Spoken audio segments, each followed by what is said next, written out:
Como eu falei, doenças infecciosas e doenças neoplásicas, câncer, infecção que migra para a região lombar, são dores não mecânicas, independe de movimento, são dores que normalmente começam do nada, não tem motivo aparente, mas, por exemplo, osteomielite, uma infecção óssea, espondilodicite, uma infecção de vértebra, tumores primários aí, principalmente abdominais ou ósseos.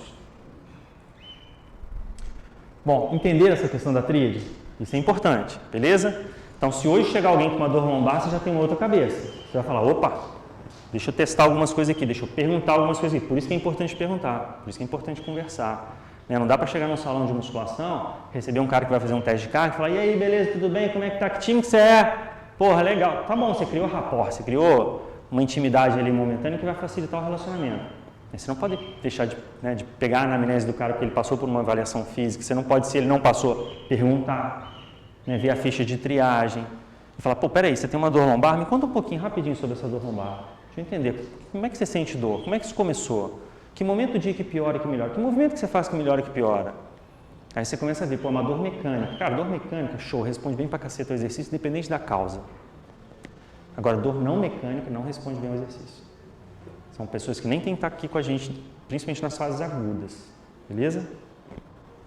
Vamos conhecer, então, as 3 principais patologias de coluna que a gente lida aqui no dia a dia. Tem N outras, tá bom? Mas eu vou falar para vocês assim, 90%, Daniel, você vai ver aqui, 90% ou é hérnia discal, ou é síndrome facetária, hérnia discal com artrose associada ou não, síndrome facetária, ou é espondilólise ou espondilolisese. São três casos que 90% das pessoas que rodam aqui com dor lombar têm isso.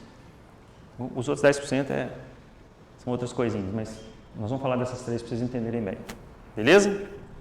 Vamos começar pela hérnia discal, que é a mais comum. E aí vamos também trabalhar um pouco a ideia, quebrar um pouquinho a ideia sobre algumas coisas que dizem sobre a hérnia discal. Bom, o que é hérnia discal? Vamos lembrar da anatomia que a gente falou, lembra? Existe um núcleo interno no disco pulposo, 75% água, que funciona ali como um amortecedorzinho, que tem os anéis ao redor segurando esse núcleo. Quando eu começo a ter uma ruptura desses anéis por sobrecarga mecânica, ou seja, por pressão nesse disco, eu começo a arrebentar esses anéis, esse líquido começa a vazar. Então eu estou aqui preso, eu sou o líquido, tem um monte de gente aqui ao redor de mim me segurando. Se eu estou aqui, eu arrebento um negócio aqui, eu vazo um pouquinho, eu arrebento outro aqui, eu vazo um pouquinho, eu arrebento outro aqui, eu vazo um pouquinho, quando eu arrebentar o último, eu vazo para fora do disco. A hérnia, ela tem fases. Então eu tenho uma hérnia numa fase de protusão, por exemplo, que ela está ainda dentro do disco, aquele núcleo, aquela água está ainda dentro do disco, mas ele já rompeu alguns anéis e ele está ali querendo vazar. Eu tenho um abaulamento, que é quando eu já criei aqui na camada externa uma pressão e eu estou abaulando esse disco. E eu tenho a extrusão, que é quando eu rebento esse disco e aí eu vazo. É a fase extrusa da hérnia. E eu tenho a fase de sequestro, que é quando esse material que herniou se separa do material de dentro e ainda vaza para baixo, por exemplo, do canal medular. Então eu tenho fases de hérnia. Mas tudo é um líquido que arrebenta os anéis e vaza. Isso é a hérnia discal falando grosseiramente, ok? E eu vou mostrar para vocês então as fases, ou pelo menos assim, uma evolução de um quadro de hérnia aqui, um sistema. Então eu tenho aqui um disco, já não tão saudável, por quê? Porque eu já tenho uma ruptura aqui, ó, de alguns anéis, percebem? Essa ruptura começa a aumentar e olha o que acontece com o núcleo, ele já começa a achar o caminho, por quê? Porque ele sofre pressão, quando ele sofre pressão ele migra para onde está abrindo. E aí ele começa a migrar, começa a fazer uma protusão, um prolapso, alguma coisa assim. Até que ele arrebenta o último anel e aí ele vaza fazendo a hérnia extrusa que a gente chama. Beleza? Aqui é onde o cara tem sintoma. Aqui o cara ainda não tem sintoma. Então, por exemplo, eu posso ter um estágio assim e não sei que tenho. Porque normalmente é assintomático. Por que é assintomático? Porque o disco só tem inervação na parte externa. Ele não tem inervação interna. Então, por mais que eu esteja machucando, eu não tenho nervo aqui para levar a informação para o sistema nervoso central e falar, ó, tem um problema acontecendo. E aí eu senti dor, porque dor não é alerta. Dor eu estou sendo avisado de alguma coisa. Se eu não tenho nervo, eu não tenho como sentir dor. Eu só vou sentir dor quando esse nervo da parte externa for afetado, que é nesse caso aqui. Beleza? Então aqui é onde a gente tem sintoma. E aí, vamos colocar um pouco de nervo aí nessa região, ó. Lembra que eu falei da anatomia? O disco está aqui, eu tenho aqui o canal medular, eu tenho o processo espinhoso, eu tenho a lâmina vertebral, eu tenho a faceta, processo transverso, pedículo. Anatomia vertebral. O canal medular é onde passam os nervos, certo? Eu tenho a medula que vai dentro do canal medular por toda a coluna. Em cada nível, essa medula larga um nervo para um lado e um nervo para o outro. Desceu mais um pouquinho, um nervo para um lado e um nervo para o outro. E assim toda a coluna vertebral, vocês viram ali os amarelinhos. Quando eu tenho um nervo para um lado e um nervo para o outro, e essa hérnia, esse líquido vaza para o lado, ou seja, para posterolateral, no caso a hérnia pode ser posterocentral, ou seja, ela vaza para o centro, ela vem direto na medula, ou ela vaza para o lado, posterolateral. Qual que é pior? Posterolateral. Por quê? Lembra que aqui tem um ligamento chamado ligamento longitudinal posterior, dentro do canal medular? Quando a hérnia chega aqui, ó, ela bate nele e ele serve como uma proteção de alguma forma para o canal medular. Então, para essa hérnia passar por esse ligamento é difícil. Acontece? Acontece. Mas normalmente ela empurra o ligamento, gera dor do ligamento, mas não necessariamente de compressão de nervo. A gente só vai ter dor de compressão de nervo, na maior parte dos casos, quando a hérnia for posterolateral. Quando ela vazar para o lado e aí ela vai direto na raiz e ela espreme, ela pinça e espreme a raiz, gerando a dor neuropática, gerando aquela dor irradiada que vai colocar esse cara no grupo da radiculopatia. Entenderam? Só que uma coisa interessante é o seguinte, a hérnia, ela tem fase aguda e ela tem fase crônica. O que é fase aguda? Eu acabei de romper meu disco, tem líquido aqui vazando, tem líquido ali pressionando, o cara está morrendo de dor, só que esse cara tratou, esse cara melhorou, esse líquido vai ressecar e essa hérnia vai fibrosar. Então ninguém tem líquido para sempre ali. A partir do momento que esse líquido vazou, ele vai entrar num processo de fibrose, vai gerar uma aderência tecidual local e ele vai endurecer. Ele seca ali. Às vezes ele é reabsorvido, às vezes ele seca lá fibrosado. É como uma lava de vulcão. Ela vai descendo e ela não vai virando pedra? É mais ou menos isso. Ele vaza líquido e durante um tempo ali ele fica, daqui a pouco ele começa a criar um tecido fibrótico e ele enrijece. E aí fica assim, só que fica enrijecido. O cara que tem hérnia aguda, o cara que tem hérnia líquida, pinçando o nervo, ele não vai estar aqui com a gente. Porque esse cara está morrendo de dor. Esse cara está medicado em casa. Esse cara muitas vezes está internado, está tomando medicação na veia. Esse cara está com risco cirúrgico. Esse cara se bobear está indo para a cirurgia. Esse cara às vezes está na físio tentando reverter um quadro, manter ali... Porque o que a gente faz na físio com um paciente desse? Eu tento mexer no nervo dele para não deixar o nervo dele ser agarrado por aquela hérnia, porque a hérnia é líquida, lembra? Ela vem no nervo e ela pinça o nervo, ela espreme o nervo e cria-se um tecido fibrótico que agarra o nervo. O que eu tenho que fazer é mexer nesse nervo para não deixar agarrar. Aí o que eu faço? Eu vou levando isso, o cara com dor e nós vamos levando, está suportável, vamos embora, não vamos para a cirurgia agora, daqui a pouco a hérnia é fibrosa, o nervo está com mobilidade, o cara começa a melhorar a dor, pronto, ele sai do quadro de crise. A gente na físio faz isso, mas esse cara não faz exercício nessa fase. Então quando eu pego uma hérnia aguda, eu não mando esse cara para exercício. Né, Daniel? Eu não mando o cara com dor irradiada para fazer exercício. Eu só mando ele para fazer exercício quando eu controlo a dor irradiada dele. Lembra da tríade? Eu não mando o cara com radiculopatia e eu não mando o cara com patologia séria até ser diagnosticado. Eu mando o cara com lombalgia não específica. Esse eu mando rindo para fazer exercício. Mas o cara com radiculopatia, com dor irradiada, eu tenho que controlar essa dor. Se eu botar esse cara para fazer exercício, ele nem sai daqui, de tanta dor que ele vai ficar. Então, a fase aguda da hérnia é uma fase que dificilmente vocês vão lidar. Vocês vão lidar com a fase crônica, que é a fase que o cara chega aqui e fala assim, eu tenho hérnia. Pô, mas ele está chegando aqui bem. Você fala, você está irradiando dor? Não. Eu tenho dor aqui de vez em quando. Esse cara teve hérnia. Esse cara provavelmente teve uma fase em que ele herniou, que ele agudizou. Se você perguntar para ele, ele vai falar assim, pô, 3 anos atrás eu entrei numa crise que eu travei. Aí você fala, pô, lá ele teve uma hérnia. Essa hérnia já secou, já fibrosou. Esse cara que está aqui na minha frente agora, mas não é mais a hérnia líquida, entenderam? Então, toda vez que as pessoas falam assim, eu tenho hérnia, eu sempre pergunto, tem hérnia há quanto tempo? Tá com dor lombar aí? Não, é de joelho. Ah, tá, a gente vai falar de joelho também, mais para frente. Então, toda vez que vocês pegarem alguém que fala, tem uma hérnia, sempre pergunta isso. Só que, mas você tá com dor forte? Porque o cara com hérnia aguda, dor é forte. Você pergunta, tá irradiando dor para a perna? Aí toma cuidado, porque ele vai falar assim, irradia de vez em quando. Cara, o cara que está irradiando dor na perna é uma dor violenta. O cara vai estar aqui conversando com você querendo fazer exercício. Então, provavelmente são hérnias fibrosadas, são hérnias já enrijecidas. São hérnias que a gente não tem que tomar cuidado mais com a hérnia, a gente tem que tomar cuidado com a consequência da hérnia. Qual que é a consequência da hérnia? Imagina um cara que teve uma hérnia, estourou o disco, vazou material, secou, o disco secou. Lembra a água? Perdeu, ficou duro o disco. Esse cara ao longo do tempo vai fazer o que agora? Bom, eu não tenho mais um amortecedor, lembra da carga que tem que ser transferida?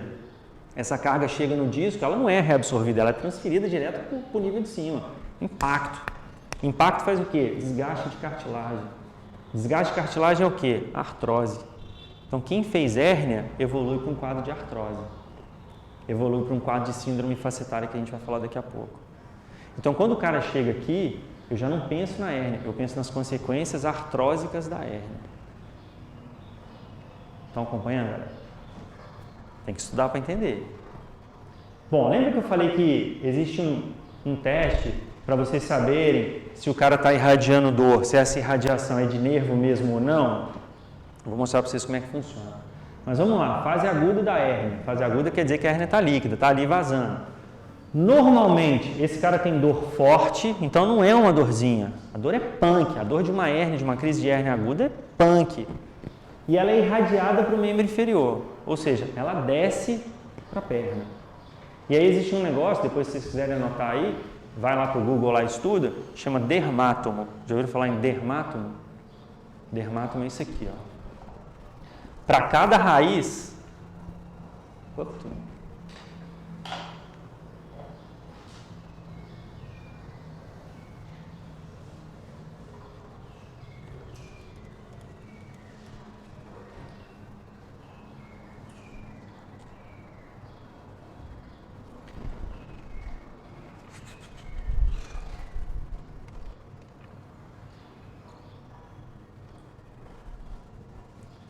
tentar mostrar para vocês de uma forma que, deixa eu ver se vocês vão enxergar.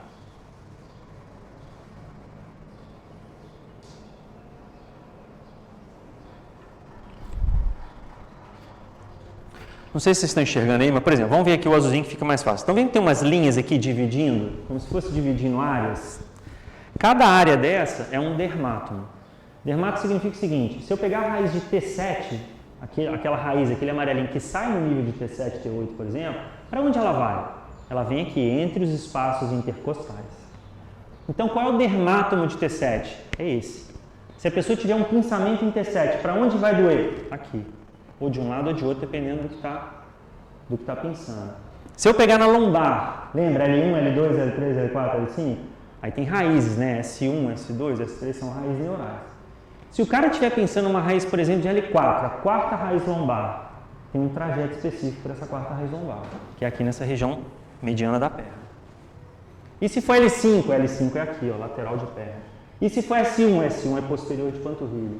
E se for S2? Desce até o pé. Então, para cada raiz, eu tenho uma região específica que irradia.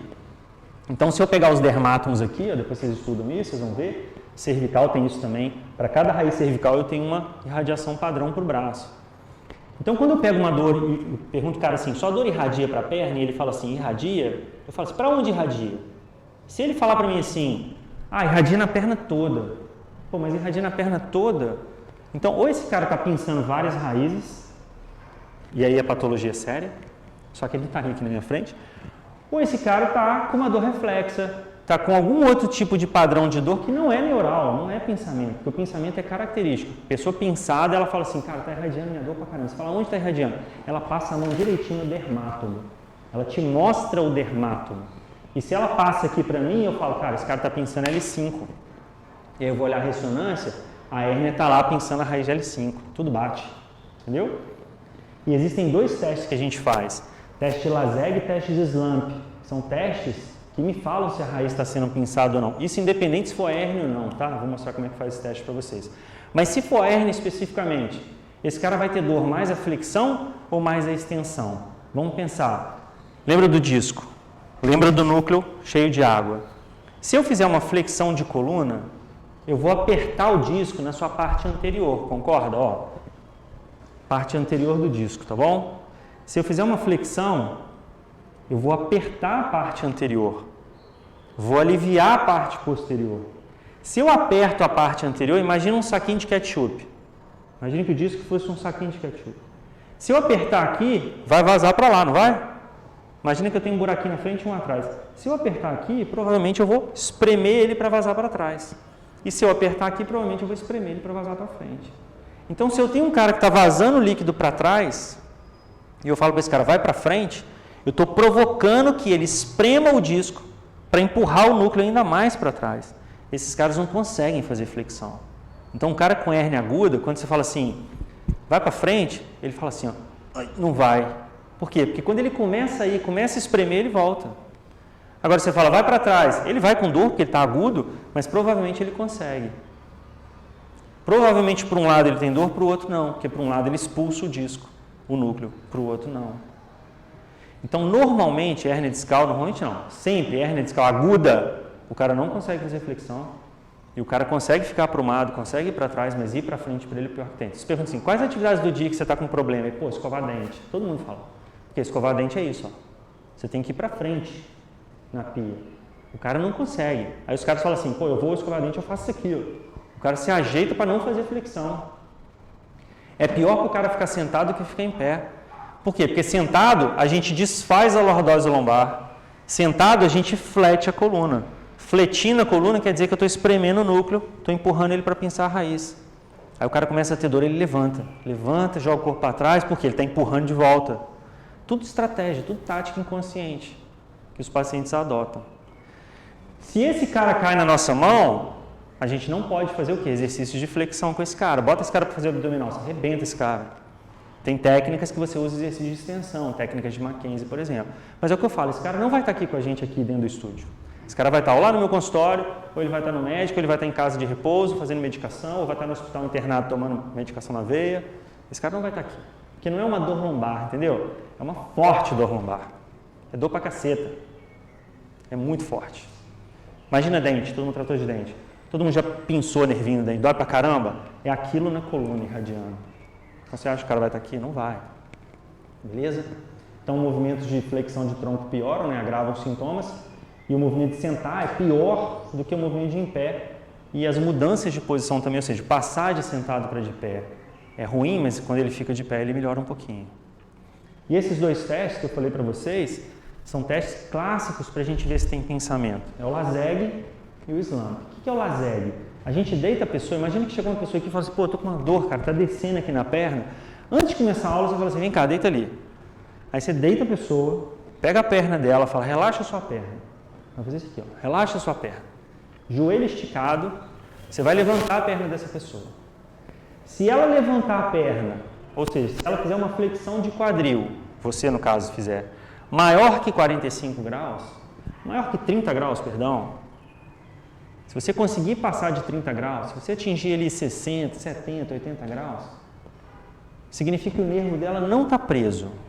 O nervo dela tem mobilidade, porque o nervo sai lá do forame. Quando eu faço isso aqui, eu estou mexendo o nervo lá no forame. Se ele está agarrado no forame, quando eu começo a levantar a perna e ele é puxado, como ele está agarrado, ele manifesta dor na hora. Então, até 30 graus aqui, quando eu estou subindo a perna, a pessoa fala, ai, dor. Isso significa que o nervo está agarrado. Esquece, esse cara não tem que fazer exercício, manda esse cara para casa.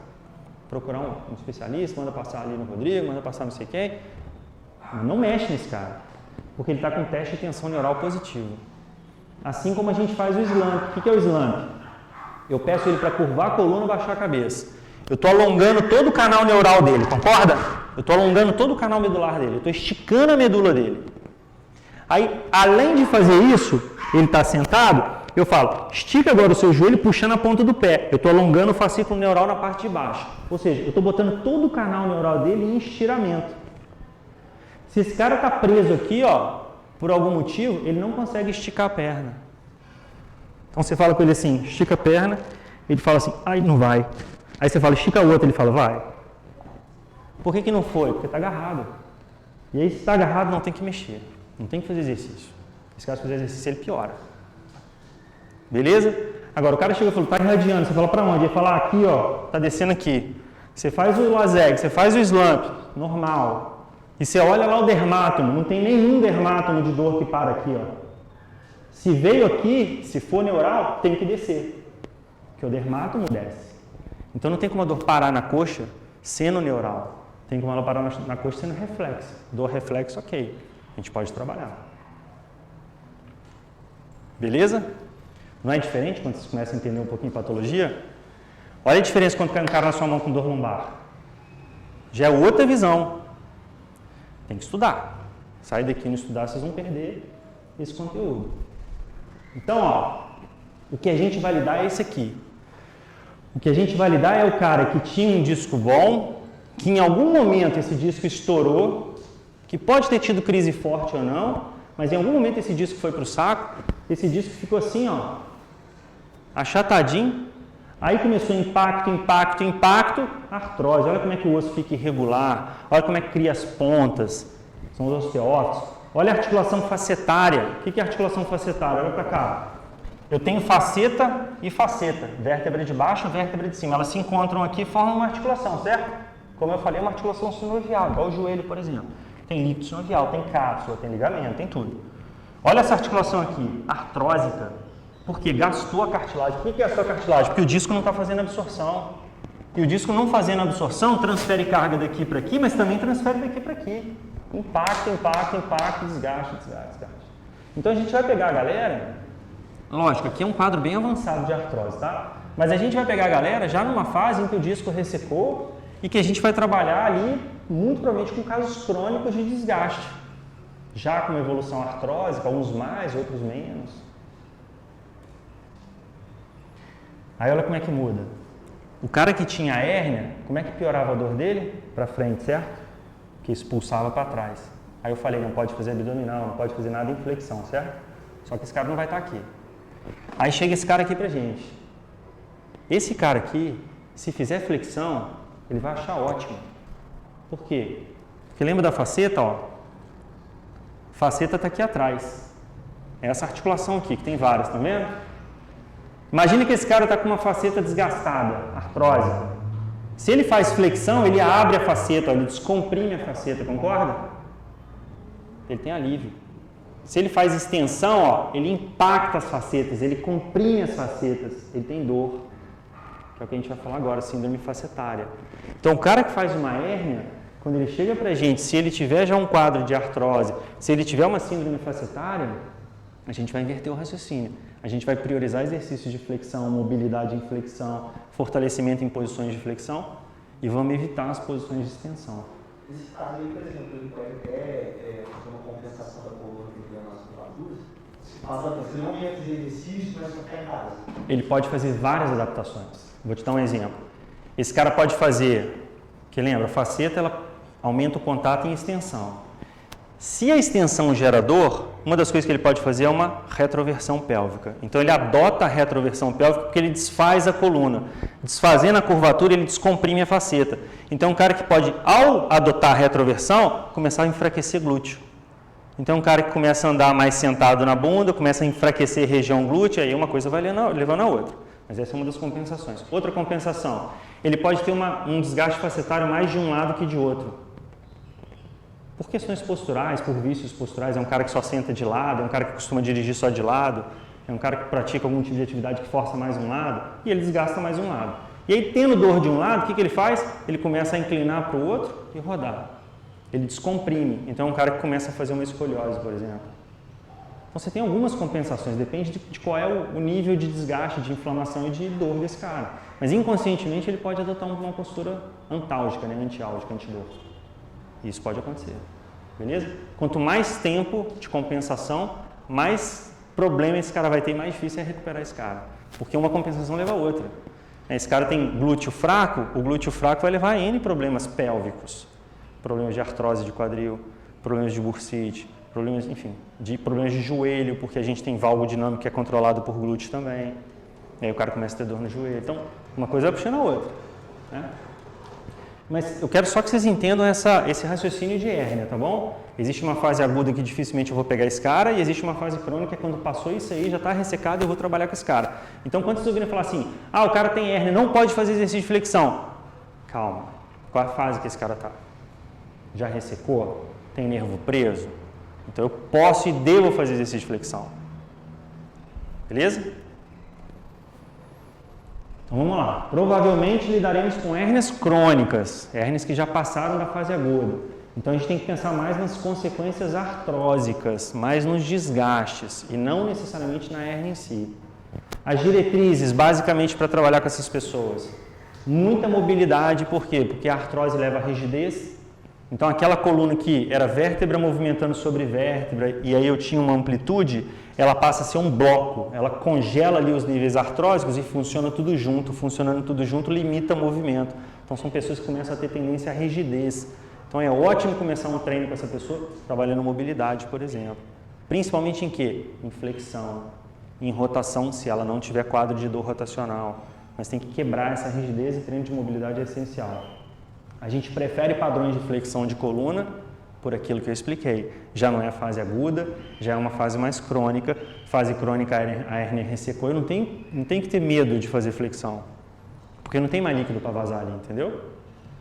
Evitar impacto no eixo axial, ou seja, pressões no eixo da coluna. São pessoas que, por exemplo, a gente não indica corrida. A gente prefere uma bike, a gente prefere mandar para a piscina. Porque lembra que quando eu bato o pé no chão, eu tenho que ter absorção? E se eu não tenho um disco para absorver, como é que eu vou absorver isso? Eu vou passar a carga e vou continuar impactando e vou continuar aumentando o desgaste. E a gente trabalha muito estabilização muscular. A gente tem um protocolo aqui de estabilização, o Daniel vai passar em algum momento para vocês. Tá? É um protocolo que está até gravado já, filmado. E a gente tem 4 fases nesse protocolo, 6 sessões, 6 aulas em cada fase, ou 6 treinos em cada fase. E a gente desenvolveu esse protocolo baseado na literatura, baseado no que a gente vivenciou na prática, e é um protocolo que a gente adota em todas as pessoas que têm dor lombar e funciona super bem. Super bem. Beleza? Eu vou mostrar para vocês aqui um videozinho que resume um pouco das coisas que eu falei, só que através de uma animação gráfica, que eu achei muito interessante. Hoje ficou muito fácil a gente explicar as coisas, né? Vamos lá. Ó, ele mostra ali o núcleo sendo envolvido pelos anéis, ó. Deixa eu aumentar aqui para vocês, mas eu quero chegar na parte de mobilidade, tá?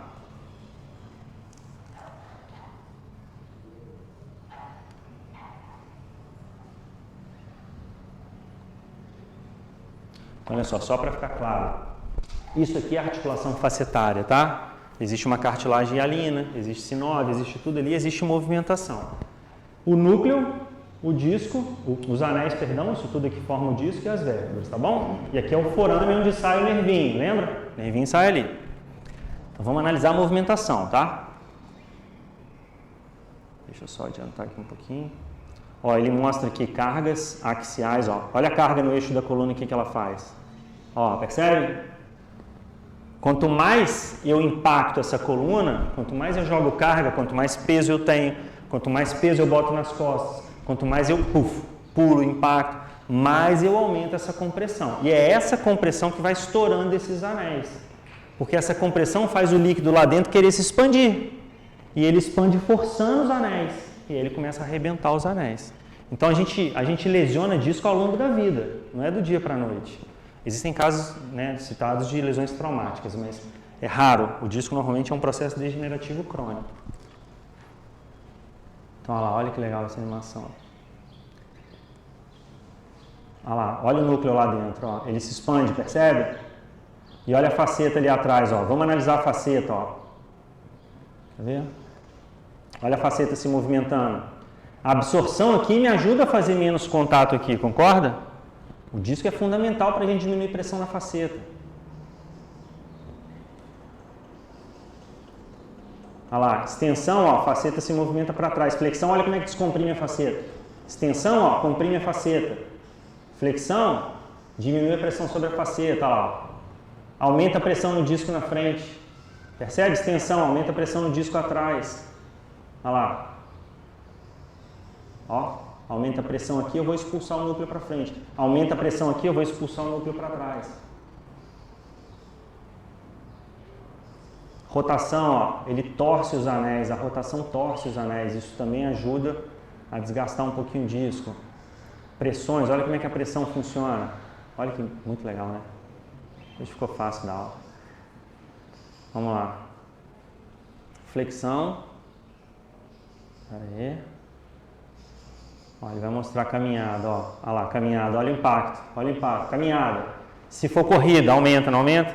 Por isso que a gente não indica para quem tem artrose, para quem já tem um disco degenerado, disco que não está funcionando bem, corrida. Agora, ó, se não me engano ele vai fazer flexão, deixa eu ver. Olha que maneiro.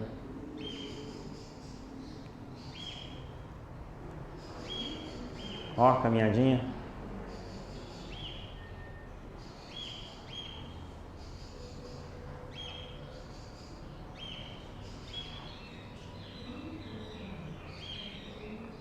Isso aí é um processo fisiológico, eu quero ver a flexão, eu quero ver aqui, ó. Ó, flexão. Vou mostrar o núcleo sendo empurrado.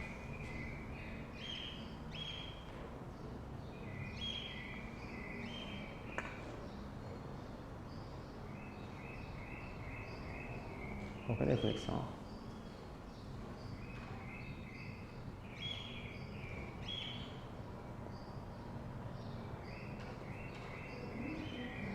Que legal, né? Ops. Vocês entenderam esse esquema da flexão? Quando eu faço flexão e extensão? Por que eu empurro o núcleo para frente e para trás? Ficou claro para todo mundo? Que legal, né? Visualizaram tudo que eu falei? Ficou mais ou menos claro aí? Hã? Vou mandar o link para vocês, passo para o Daniel. Não, estou no grupo lá, né? Mando para vocês. Entenderam, moçada? Hérnia? Alguma dúvida? Querem perguntar alguma coisa? Podemos evoluir? Beleza? A segunda patologia que é muito comum aqui, que a gente lida na academia no dia a dia, é como eu falei, síndrome facetária, ou artrose facetária, ou artrose apofisária, ou, enfim, tem alguns nomes. Desgaste da faceta. Beleza? Lembrando que a articulação facetária é a articulação entre as facetas vertebrais, né, de um corpo com outro corpo. Então eu pego a superior de um corpo com a inferior do outro e formo uma articulação. E eu tenho várias ao longo da coluna que quando entram em processo de desgaste, porque o que é artrose? Eu tenho osso e eu tenho outro osso. Para não ficar osso com osso, porque isso gera dor, porque o osso é extremamente inervado. Se eu ponho pressão no osso, dói pra caramba. Então, o que a gente tem? A gente tem uma capa aqui de cartilagem e hialina, e aqui também eu tenho uma capa de cartilagem e hialina. Essa cartilagem se articula com essa cartilagem, e aí a gente tem um movimento liso, extremamente suave, que não gera tanta pressão no osso. Quando essa cartilagem começa a gastar, esse osso começa a aproximar um do outro. A pressão começa a aumentar e a pessoa começa a ter dor. Até que ela chega em casos onde não tem cartilagem, é osso com osso. Normalmente são casos cirúrgicos, enfim, é complicado, porque são casos extremamente complicados da gente controlar. Então, artrose é isso, é desgaste da cartilagem hialina, ok? Síndrome facetária quer dizer que a faceta está entrando num processo de desgaste, está entrando num processo de artrose. E aí, vamos falar agora de forma mais rápida, porque vocês já entenderam. O cara que chega pra gente com uma dor, a extensão de coluna, ou quando ele fala que fica em pé, começa a doer e ele senta, alivia, eu já não penso tanto em disco agudo. Porque lembra do disco agudo? Quando eu sento, eu faço flexão da coluna, piora. O que o cara que tem hérnia faz? Levanta. O cara que tem síndrome facetária é o contrário. O cara sentado, ele fala para você, cara, eu fico sentado aqui horas de boa. Agora eu levanto, fico um pouquinho em pé, começa a me queimar. Por quê? Porque quando ele fica de pé, ele impacta, ele encaixa as facetas, ele aumenta o contato.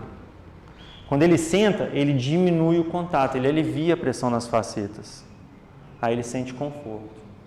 É um cara que você falar com ele assim, vai para frente, vê se sua dor piora. Ele fala, nada, é até bom.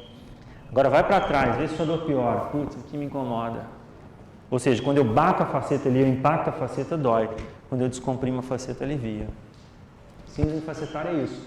Dor à extensão de coluna, piora quando o cara fica muito tempo em pé e melhora quando ele senta. Rotações de tronco também podem ser doloridas. Por quê? Porque a rotação também tem contato de faceta aumentado. Quando eu rodo para um lado, eu aumento o contato de faceta de um lado e alivio do outro. Quando eu rodo para o outro, a mesma coisa. Então, normalmente, pessoas que têm síndrome facetária têm dor para ficar muito tempo em pé e dor aos movimentos de rotação. Então, são pessoas que à noite, por exemplo, vão virar na cama, porra, sente dor, sente desconforto, depende da posição que fica, impacta a faceta, tem que mudar a posição. Então, esses contatos de faceta são muito comuns, assim, a gente pega. São pessoas que normalmente estão acima de 40 anos. Vocês não vão pegar paciente com síndrome facetária jovem. Por quê? Porque isso é um processo que acontece ao longo do tempo. Então, esse cara tem que ter herniado. Para ele ter herniado, ele já tem ali 35, 40, já é uma idade um pouquinho mais, não vou falar avançada, senão eu estou me botando na roubada, mas já é uma idade um pouco mais ali madura. E depois ele vai evoluir para uma artrose facetária ao longo de mais uns anos. Então, são pessoas com 50, com 60, com 70 anos de idade. A gente não fala de síndrome facetária num moleque de 20, numa pessoa de 25, beleza? Ah, mas o cara de 20, 25 pode ter uma hernia? Pode. Já tive vários pacientes com hernia discal 25 anos, 27 anos, 22 anos. É comum? Não, mas acontece. O que é comum faixa etária de hernia discal? 30 a 40 anos. É a faixa que a gente mais pega. 70 anos uma hernia discal? Difícil, porque 70 anos o disco já está num processo de desidratação. A gente desidrata os discos ao longo da vida. É normal a gente lá na frente ter os nossos discos desidratados. Por que a gente encolhe quando a gente envelhece? Já ouviram falar isso? Não é só pelas curvaturas. Não é só pelas curvaturas. É porque o disco, que era desse tamanho, diminuiu 1, 2 milímetros. Vocês viram a porrada de disco que a gente tem? Cada um diminui 1, 2 milímetros, você diminui 2, 3 centímetros. Como é que é? Vai virar, não? Não vai não, Gabi. Tem salto, você usa salto. Então, moçada, para síndrome facetária, quando a gente pega pessoas para trabalhar e ela tem uma dor lombar, a gente sabe que é de origem facetária, entende que é de origem facetária, a gente evita os movimentos de extensão. Então eu evito botar esse cara para fazer um puxador alto aqui, ó, por exemplo, frente, porque esse cara vai ter que aumentar a lordose para poder fazer o movimento. Eu evito passar exercícios de extensão lombar para esse cara para não ficar impactando faceta. A gente opta por exercícios que vão envolver mais posição neutra ou de flexão de coluna. A gente tem cautela nos movimentos rotacionais. Não é que não possa fazer movimentos rotacionais, mas pessoas que estão mais agudas, que estão com dor um pouco mais forte, a gente tem que limitar um pouquinho o movimento dentro da angulação que ela tolera. Então, a gente tem que tomar muito cuidado, e eu sempre falo isso, assim, respeita o que a pessoa está te falando. A gente tem muito, assim, eu vejo muito paciente que chega e me fala assim, pô, eu falei com um profissional que não era, que estava dando dor, ele falou, não, vamos lá, é frescura sua. Não existe isso, tá? Aqui na Dynamo não existe isso. A gente não trabalha com essa ideia de que vamos lá, é frescura sua. A gente respeita a dor das pessoas e a gente tenta ajustar o máximo possível para que não faça exercício com dor. Então, quando vocês pegarem alguém e falar, cara, faz esse exercício rotacional, a pessoa, pô, tá doendo, diminui a amplitude. Deixa eu fazer um pouquinho mais curto. Doeu? Não. Pô, então faz curto. Na próxima aula vamos tentar ampliar um pouquinho mais, na outra vamos tentar ampliar um pouquinho mais. Se não der, não força. Porque numa dessa de ficar forçando, você inflama a articulação. Entenderam? Então tem que respeitar. E as diretrizes, mesma coisa. Eu não falei, lá na hérnia, eu não falei que evolui muito por uma síndrome facetária. Então as diretrizes, na verdade, elas são basicamente as diretrizes para a síndrome facetária. Muita mobilidade, por quê? Porque entra em rigidez, é artrose. Exercícios preferidos de flexão, a gente evita os impactos e a gente trabalha estabilização. São as mesmas diretrizes anteriores, porque aquele anterior evolui para esse. Então a gente vai pegar tanto esse cara aqui, porque ele desenvolveu síndrome facetária por algum motivo, quanto porque ele tinha uma hérnia ou ressecou um disco e evoluiu para síndrome facetária. No final evolui para cá. Beleza? E por último, que não é uma patologia tão comum, mas está entre as mais comuns, mas que de vez em quando aparece, não é tão raro, é um negócio chamado espondilólise ou espondilolistese. Espôndilo é vértebra. Lise é quebra. Listese é escorregamento.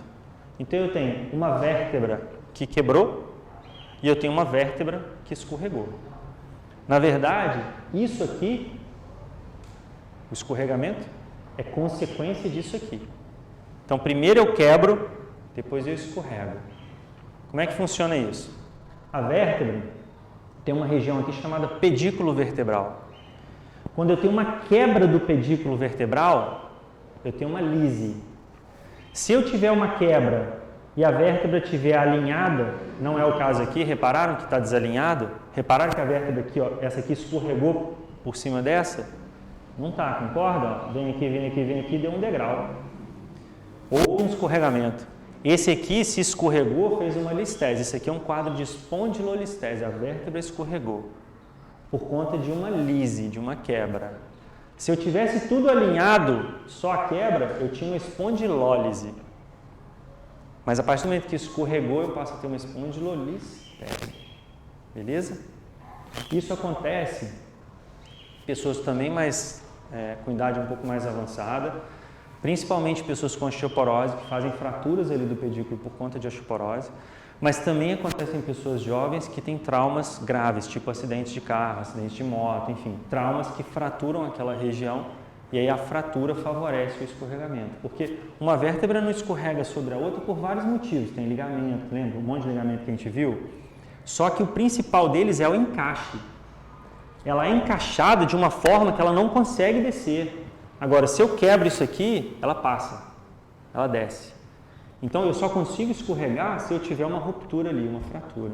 Ou se eu tiver uma má formação. A faceta que devia ser assim, ela nasceu assim.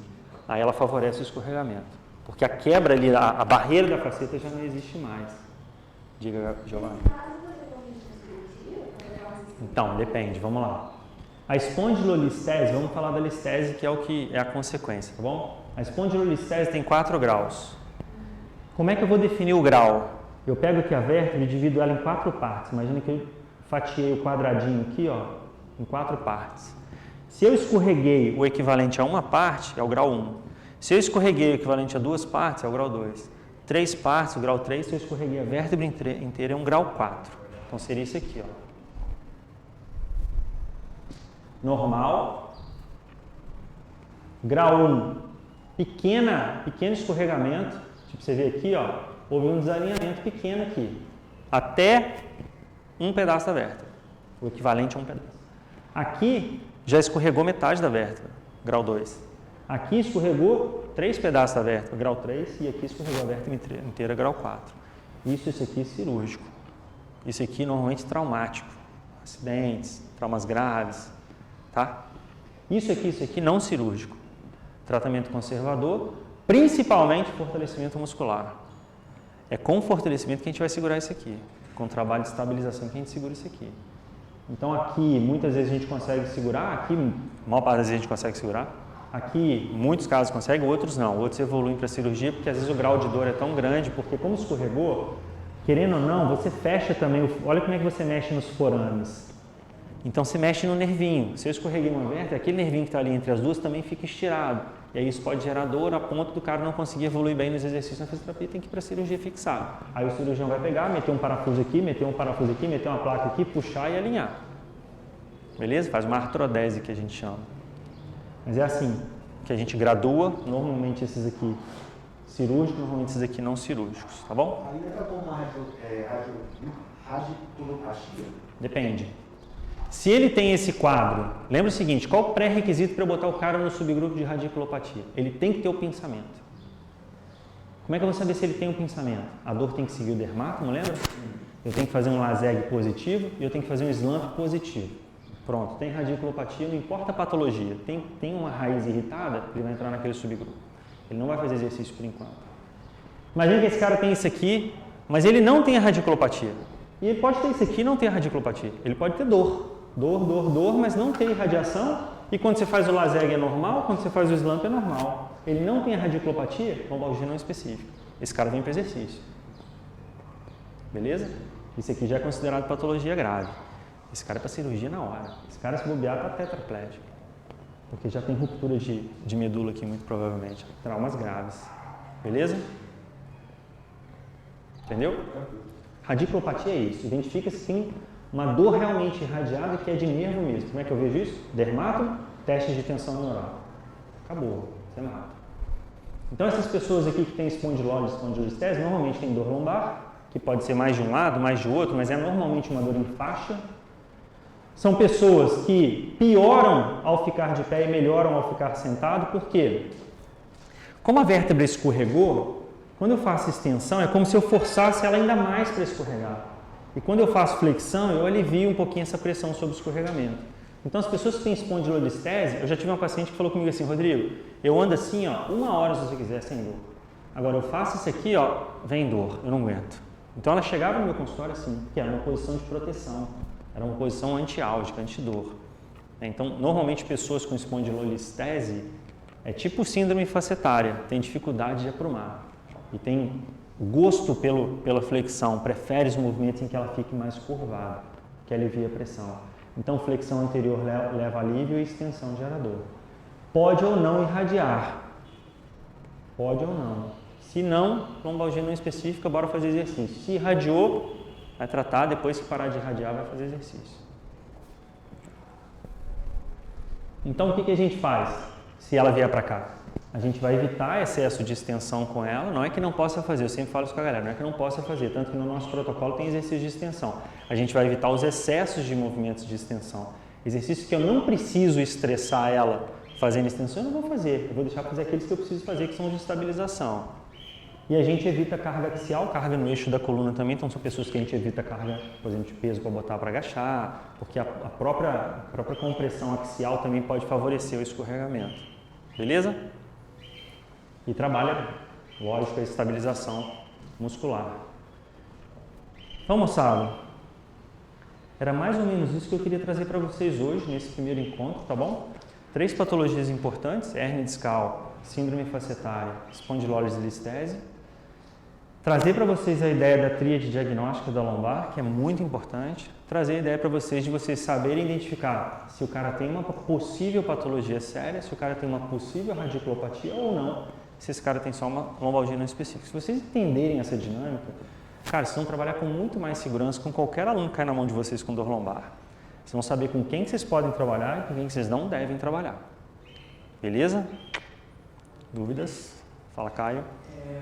Evitando a carga axial, colocando a pessoa, tirando ela da esquerda, colocando ela no bicicleta. Mas mesmo assim, ela continuar sentindo dor.